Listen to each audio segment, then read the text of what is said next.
안녕하십니까, 김성구입니다. 오늘은 반야심경과 양자역학의 제2부 가운데 25번째 강의를 하겠습니다. 제목은 모든 문제에는 답이 있다라고 붙여봤습니다. 제2부에서 지난 24강까지 설명한 양자현상을 생각해보면 공과 중도 이치를 체득하지 못했다고 할지라도 색즉 시공이나 색불이공과 같은 말에 어느 정도 수긍하고 다음의 구절도 어느 정도는 받아들일 수 있을 겁니다. 그죠? 공중에는 무수사행시, 모무명, 문호사 등등. 그러나 이 말은 반야를 완성한 경제산말이기 때문에 보통 사람은 이 말을 통해 삶을 살아가는데 큰 도움을 받지 못할 겁니다. 강한 믿음이 있으면 모르겠지만 이 말이 보통 사람에게 어떤 도움을 주는 말인지 한번 생각해 보겠습니다. 불교에 이런 말이 있습니다. 방하착과 착득거라는 말이 있습니다. 방하착은 무슨 말이냐면 집착하는 마음을 내려놓아라, 또는 마음을 그냥 편하게 가지라, 이런 뜻으로서 불안, 걱정, 근심을 비롯해서 시기, 질투 등 일체의 부정적인 감정을 그냥 놔버리는 뜻입니다. 반대로 착득거는 마음에 지는 온갖 잡동사니 같은 마음을 그냥 버리지 말고 가지고 가라는 뜻입니다. 그러니까 방하착은 바로 시고 공중 무수색과 잘 어울리는 말로서 오온의 실체가 없기에 마음속의 번뇌망상을 다 지울 수 있다는 그런 뜻이거든요. 근데 실제로 우리가 방하착하려고 마음을 먹고 내 마음속에 들어가 있는 여러 가지 부정적인 생각들, 불안과 걱정이나 미움이나 원망, 이런 걸 놓으려고 해도 잘 놓아지지 않습니다. 뭐가 딱 달라붙은 것처럼. 자, 그렇다면 어떤 경험자 얘기를 한번 들어보도록 하죠. 연기를 잘하는 어떤 유명한 탤런트, 이거 실화입니다. 근데 이제 실명을 밝히지 않는데, 이 탤런트는 어떤 드라마에서 중요한 역할을 맡았는데, 역을 맡은 대본의 인물과 감정이입이 잘 돼가지고 아주 혼신 힘으로 연기를 하는데 잘하겠다는 생각이 지나쳐서인지 연습할 때 항상 말을 더듬었어요. 그래서 걱정을 했거든요. 이러다가는 정식 촬영할 때 또 말을 더듬을 것 같았고, 그러면 연기가 엉망인데 해서 걱정이 많았습니다. 그래서 연기 중 말을 더듬지 않으려고 아무리 갖가지 노력을 해도 더듬는 것을 그칠 수가 없었어요. 그래서 정신과 의사를 만나다 보고 심리 상담도 만나서 조언을 구하게 됐지만 꼭 연기할 때는 더듬어요. 그래서 고민 끝에 이 탤런트가 어떤 스님을 찾아서 조언을 구했다고 합니다. 근데 그 스님이 아주 멋있는 스님이었던 모양이에요. 아니, 왜 말을 더듬지 않으려고 노력을 하는가? 그냥 말을 더듬으면 안 돼? 당신이 열정적인 연기를 하다 보니까 더듬는 것은 오히려 자연스러운 일 아닌가? 그러니까 더듬어. 이렇게 말한 거예요. 그러니까 스님은 뭐라고 한 거예요? 이 탤런트에게 착득거 하라고 말해준 것이죠.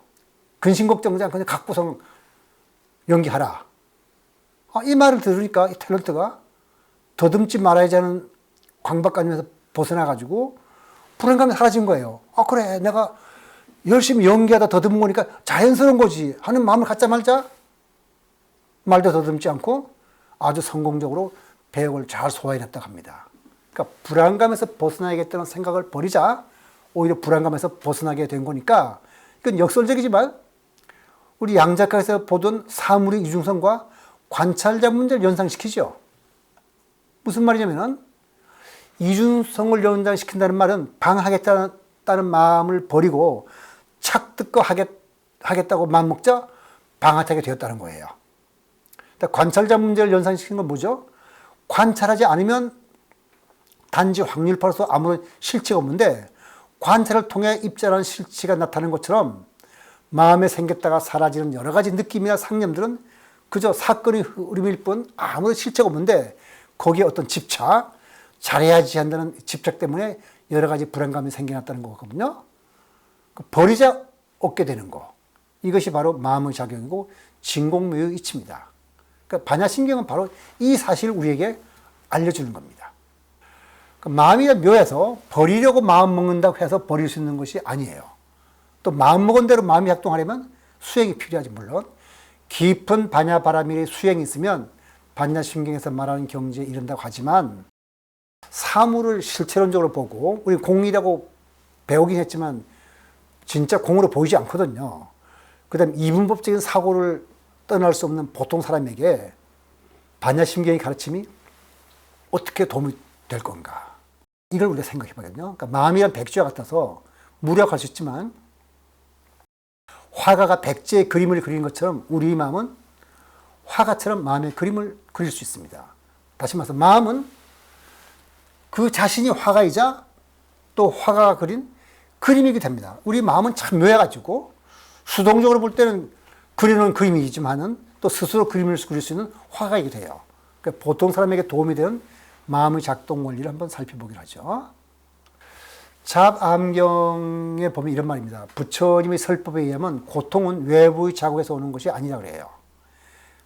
외부의 자극에서 반응하는 우리 마음가짐에서 오는 것이라고 합니다. 근데 현대 심리학도 여기에 동의하거든요. 그럼 자극과 반응의 관계를 한번 구체적으로 살펴보죠. 고통을 느낄 때 거기에서 벗어나고 그것을 회피하려고 애를 써봐야 소용이 없어요. 계속 이런저런 생각이 떠오르면서 마음이 산란해지고 고통이 더 커질 뿐입니다. 그러니까 고통을 느낄 때 거기에서 벗어나는 가장 좋은 방법은 그 고통이 짜증, 분노, 슬픔, 억울함, 뭐 또 그럴 때 욕망, 죄책감이든 무엇이 따질 필요 없이 그 감정을 정면으로 관하는 거예요. 딱 들여다보는 거예요. 내가 이런 마음을 갖고 있구나 하고. 그러니까 감정을 다스리지 못할 정도로 아주 격할 때는 뭐 크게 목 놓아 울거나 분노를 터뜨릴 수도 있습니다. 그러나 그때도 아무 생각 없이 울거나 분노를 터뜨리는 것이 아니라 울면서 내가 지금 울고 있구나 하는 내 모습을 보고 있고 분노를 터뜨리고 있다는 사실을 직시하고 알아차리는 것이 중요합니다. 그게 바로 사티라는 거거든요. 사티가 바로 그 정념을 말하는 건데 불교의 선이 다른 명상과 법과 다른 점이 바로 이 사티에 있는 겁니다. 그러니까 사티 효과는 아주 심리학자들이 잘 알고 있어요. 그래서 사티는 번역하기 어려운 단어지만은 심리학자들은 사티 효과를 일찍부터 알아차리고 마음 챙김 명상이라고 번역하고 이 명상법을 심리요법에 이용하고 있습니다. 그러니까 마음 챙김 명상은 마음을 쉬게 하는 명상이라고 할 수 있는데 미국 의학계는 일찍부터 마음 챙김 명상의 의학적 효과에 주목하고 그에 대해서 연구를 해왔는데 아마 2000년 초반부터 심리 치료가의 40% 이상이 마음 챙김 수련, 명상 수련법을 사용하고 있고 매년 1200편 이상의 명상 관련 논문이 심리학이나 의학 학술지에 발표되고 있다고 합니다. 그 다음에 포춘지가 선정하는 100대 기업과 500대 기업에서도 마음 챙김 명상을 활용하고 있다고 하고 그 목적은 뭐냐면 최적화하고 구체적으로 실현하는 리더십, 감성지능, 쇄신, 창조성 그리고 효과적인 의사소통을 촉진하기 위한 겁니다. 마음 챙김 명상은 그리고 실리콘밸리의 문화로 자리 잡았다고 할 수 있는데 미국 군대에서도 병사의 스트레스 회복이나 탄력성 증진과 대게릴라 작전의 분별력과 자제력 증강 훈련을 위해서 마음 챙김 명상법을 활용하고 있습니다. 굉장히 실용적인 거죠. 마음 챙김 명상이. 그 다음에 우리나라의 LG나 삼성그룹에서도 기업 차원에서 마음 챙김 명상을 지원하고 있고 그 다음에 우리나라 카이스트 명상과학연구소에서도 마음 챙김 기반 연민 명상이라는 이름으로 명상법을 활용하고 있습니다. 그 다음에 뭐 유럽의 기업들도 미국 기업들에 못지않게 기업 발전을 위해서 명상을 활용하고 있는데 이 정도면 얼마 후 전 세계가 명상의 시대로 들어설 것이라고 봐도 좋을 겁니다. 이미 산업화가 됐어요. 그러니까 기업은 욕망, 근데 한 가지 생각해보면 이상한 것이 있죠. 기업은 욕망을 채워주고 돈을 버는 곳입니다. 근데 명상은 욕망이 가라앉도록 마음을 지켜보는 훈련입니다. 근데 기업이 명상을 장려한다는 것은 이상한 것 같지 않습니까? 여기에 바로 중도 이치가 들어 있습니다. 뭐냐면은 기업이 명상을 장려하는 것은 이익 때문이거든요. 각 기업의 문화는 이익을 내도록 최적화되어 있기 마련이에요. 근데 이 사람들은 직원들이 스트레스 벗어나서 행복감과 안정감을 느껴야 회사가 잘 돌아간다는 것을 알았어요. 그리고 직원들이 스트레스에서 벗어나 활력을 느끼고 자기가 하는 일에 창의력을 발휘하는데 하도록 돕는 데는 마음 챙김 명상을 수련하는 것이 최선이라는 걸 깨달았습니다. 이게 바로 중도죠. 대립되는 것의 조화, 이게 중도입니다. 중도의 길을 걸어야 기업도 살고 직원도 사는 것인데, 이거는 아주 일찍부터 시작한 게 뭐냐면, 유명한 스티브 잡스가 애플 회사에 했고, 그 다음에 구글 이걸 하고, 그 다음에 실리콘밸리의 기업들은 다 명상을 장려한다 그럽니다. 그러니까 마음이 불안하고 고통을 느낄 때도 그것들을 피하는 것이 아니라 조용히 마음을 관하면 그것들은 조용히 사라지게 마련이에요. 이것이 마음의 작동 원리 중 하나거든요. 그런데 처음 수행을 시작하는 사람은 물론 이게 잘 안 될 겁니다. 그 다음에 수행을 쭉 해온 사람들도 때때로 마음 챙김 명상이 잘 되지 않을 때가 있어요. 그럼 그럴 때는 어떻게 해야 될까? 내가 조용히 앉아있는데도 내 뜻과 달리 심장이 쿵쾅거리고 호흡이 거칠고 잘 안 돼요. 그때는 자신에게 긍정적인 말을 해주는 것이 마음을 다스리는 방법, 좋은 방법 중 하나입니다. 그것은 반야심경이 말하는 바와 같이 우리 마음이 사실은 공하기 때문에, 그러니까 백지 같기 때문에 그래요. 거기에 우리가 좋은 그림을 그릴 수 있는 것이거든요. 그 그림을 그리는 것이 좋은 말을 해주는 겁니다. 어떻게 말해주냐면, 무슨 일이든 새로운 관점에서 사물을 보고 긍정적으로 해석을 하도록 내가 노력해야 돼요. 그건 어려운 수행법이 아니거든요. 그 자신을 마치 내가 좋아하는 자식이나 내가 사랑하는 사람처럼 생각하고 나한테 다 일러주는 거예요. 그래서 충격적인 일이나 감당하기 어려운 일을 당할 때는 이렇게 생각하는 겁니다. 이 고통스러워, 이게 왜 이래? 이럴 게 아니라, 지금 이 상황이 나에게 어떤 메시지를 전하는 것일까? 또는 이러한 일 속에 숨어 있는 어떤 기회는 뭘까? 이렇게 생각해 주면 벌써 우리 마음은 안정돼 가지고 그 의미를 찾아서 움직여요. 그러니까 표층 심리는 걱정스럽지만은 심층 심리는 벌써 그 의미를 찾아서 움직이게 돼 있습니다. 그게 마음의 작동 원리입니다. 그다음에 자신에게 실망할 경우에도 나는 안 돼, 할 수 없어, 이렇게 실망하는 것이 아니라 아직은 할 수 없어, 준비가 필요해, 이렇게 말하면 지난 제가 24강에서 말한 바와 같이 그 효과는 엄청나게 달라집니다. 두뇌는 들은 대로 행동하기 때문에 그렇거든요. 그 다음에 상사나 아랫사람에게 무시당하거나 모욕을 당할 때는 분노하게 하고 괘씸하게 여기고 복수심이 일어나겠지만, 그렇게 해서는 분을 풀 수도 없고 내 인격만 낮아질 뿐입니다. 이때는 이런 말 합니다. 이 사람들은 내가 분발하라고 이런 말을 하는 것이다 라고 자기에게 다 일러줘요. 이러면 감정의 승화가 일어나게 되고 정말 그렇게 되면서 실력을 기르게 돼요. 그러면 정말 내가 실력을 기르어서 성공하게 되면 그 사람들이 고맙죠. 그러니까 정성껏 은혜를 베푸는데도 은혜를 악으로 갚거나 배신을 당할 때도 있습니다. 이때도 어떻게 말해주냐면, 저 괘씸해, 저건 내가 그냥 기회만 되면 어떻게 할까 이러지 말고, 하늘이 나를 크게 쓰려고, 그리고 내 마음을 넓히려고 이런 일을 당하게 하는구나 하고 자식에게 타이르는 겁니다. 그래서 나한테 마음 공부에 전념하라고 하늘이 나한테 이런 경험을 시키는 거구나 하고 이러면 정말 그렇게 됩니다. 그게 마음의 작동 원리예요. 이런 것은 이성적 사유를 통해서 충분히 실행할 수 있는 것이거든요. 그러니까 불가에서는 분별지를 멈추고 반야로 직관할 것을 말하지만, 그것은 이성의 한계가 있어서 이성적 사유를 통해서 궁극적 진리에 이르는데 어떤 어려움이 있다는 뜻이지, 이성적 사유를 처음부터 무시하라는 건 아닙니다. 보통 사람은 이성적 사유를 바탕으로 수행을 시작할 수밖에 없고 또 그렇게 수행을 시작해야 돼요. 부처님도 그 설법을 보면 그렇게 나와요. 색계 초선에서는 사유와 숙고를 갖추고 감각적 욕망을 떨쳐버린 데서 생겨나는 희열과 행복을 갖춘 첫 번째 선정에 든다라고 얘기했습니다. 그러니까 신의 행적 이치에 따라서 믿고 꾸준히 수행하면 마음을 다스리는 힘을 얻고 계속해서 수행할 수 있는 그런 정진의 경지에 이를 수 있습니다. 왜 그러냐면은 반야신경이 말한 대로 오온이 공하기 때문에 그런 거예요.